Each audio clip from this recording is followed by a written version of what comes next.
Magandang araw mga kaibigan.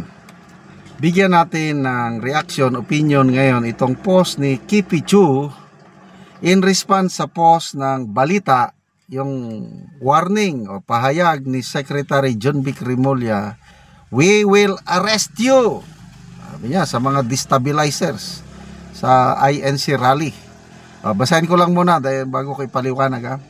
Sabi ni Kipi Chu, "I don't think that the Iglesia ni Cristo, which has weathered many storms, easily scare," yung matakot ba, "and they also have safeguards in place to make sure hindi sila mahaluan. Also, hindi illegal ang magtawag ng resignation. PRRD faced the same call many times." So ito na yung balita, post ng balita, yung Manila Bulletin. DILG Secretary John Vic Remulla warns against those who are allegedly planning to ride, makisakay ba, to ride the three-day protest.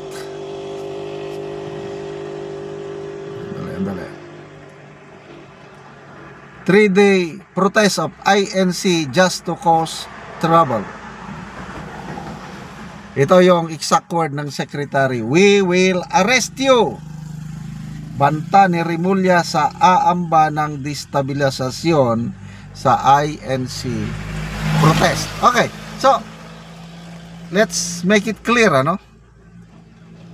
Ang payag ng Secretary is hindi against sa mga INC kasi may permit, legal. Ang INC hindi yan magrarally lang basta-basta, kumpleto permit yan. Kaya hindi sila, ang gobyerno, hindi nila pwedeng arestuhin ang mga INC. Ang problema lang kung mahaluan sila ba ng mga nakikisakay lang. Sandali kaya medyo mahaluan. So ang tinutukoy ng Secretary DILG ay mga nakikisakay, kilos protesta. So anong posibilidad na mahaluan ng mga destabilizer ang iglesia? It's very remote, mautak, very organized very organized ang Iglesia ni Cristo, very peaceful. Kaya wag nyo nang i-attempt yung mga nagbabalak manggulo nga sumali sa INC rally. Although I think open ata may mga nabasa akong post na it's open to KOJC, pwede makisama sa INC rally, GIL. Kasi itong tatlong religious organization na ito ang, I don't know parang ginigipit. INC, tingnan nyo, ginigipit nila si Senator Marcoleta.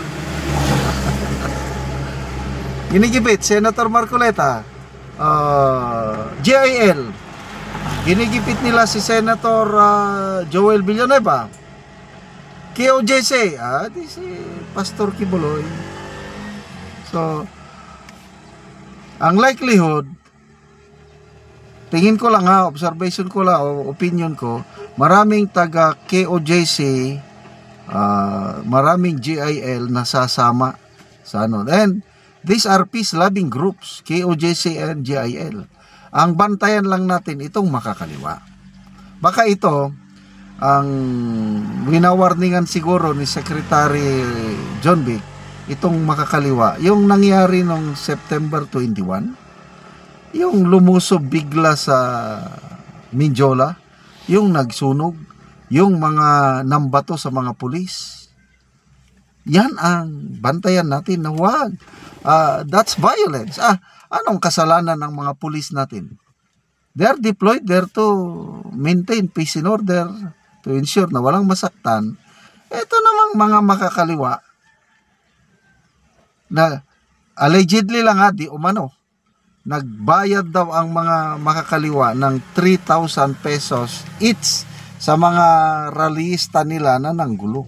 Kaya maraming inaresto, maraming nakulong. O ngayon nagpuputakte itong mga makakaliwa na i-release. Nanggulo sila Dapat kasuhan kahit minor de edad yan. To me, no way yung ganyang mga rally. I openly support peaceful protest. Kahit araw-araw pa. Kung malapit lang sana ako dyan nandiyan lang ako sa Metro Manila, sasama rin ako dyan sa mga peaceful protest na yan. Para kalampagin natin sila, kasi it will give them pressure. Ito na naman diba, September 21, talaga lang, malaki ang rally.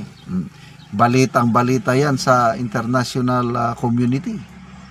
O anong nangyari ngayon? Mga foreign investors nagpo-pull out na ng mga negosyo na. Yung may negosyo na, pull out sila.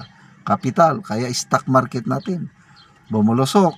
Yung foreign direct investment ng August, bumulusok. Ano pa? Wala na, peso natin, bumulusok. Gross domestic product, bumulusok, third quarter. Bakit? Dahil sa mga kilos protesta. Kaya, kung tuloy-tuloy ang kilos protesta ngayon, 16, 17, 18, meron yan. November 30, meron na naman yan. Yan nga nagbibigay sakit ulo daw mga powers that be na hindi pwedeng gawin nila yung gusto nilang gawin. Perma ng budget. Akala nila okay lang. May red flag na nga sa budget. May mga blank items na. Hindi sila maniwala. Mayabang pa sila na I reviewed 4,057 pages wala akong nakitang mali. Perma ako, perma. Perma, yung pala, ang daming budget insertion. Yun ang dahilan kung bakit tayo nagkakaluko-luko ngayon dahil pinayagan, pinirmahan. Tapos sasabihin pa na walang kinalaman ang palasyo niyan. Siya nga ang nag-booking, siya ang huwag niyong lukuhin ang taong bayan. We were not born yesterday. So, salamat po mga kapatiran sa Iglesia ni Cristo sa inyong pagrally and warning sa mga makakaliwa na manggugulo, talagang huhuliin kayo ng gobyerno. Okay, salamat mga kaibigan sa inyong pagsubaybay sa ating channel. Nakakatulong kayo na maigi sa tribong Talandig ng Bukidnon dahil ang income natin sa channel na ito pantulong po sa tribo. Namimigay tayo ng libreng yero at pako para makapagpatayo ang tribo ng mas maayos na tirahan. Panoorin nyo ang video na ito.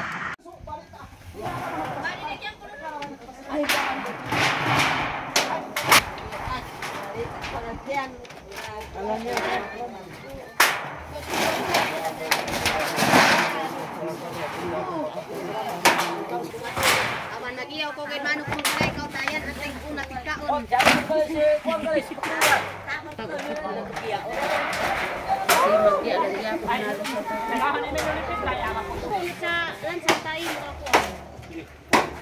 Abulada na yung makuha naman. Kahit ano na mapastulak na palang lantokan. Sige ari kan nang anak. Nasikit yung gari. Nasikit yung gari. Kuno bay na sige hindi tayaon bay para makapay. Siguro kaya nasum kumakabpan nga di siya. Kapan na kay kang outlook.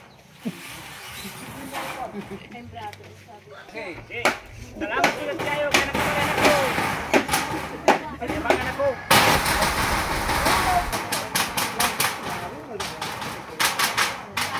O karon kuya, maayo na gid imong balay Nakapatindog na gid ka og bagong balay. Ay, salamat kayo Ginoo nga kuan nakapindog na akong balay nga sana kayo. Oo. Maayo na gyud. Maayo na gid ang akong balay. O karon ya unsay imong ikasulti nga nakabalay na ka, nakapatindog na ka og bagong balay. Ay maayo kay natabangan ko sa Ginoo. Mao ni. Nakapan ako sana nga balay kayo. Salamat jud kayo nga tabang kayo nga dagan panginalan ani nga matabangan. Oo. So dagang pag nanginahanglan din ni sa inyo ang matabangan. Dagan panginalan nga patabangan. Oo.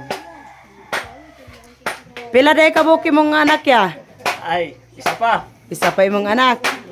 So karon pagid ka nakapatindog og balay. Ay karon pa kay Salamat kayo ya.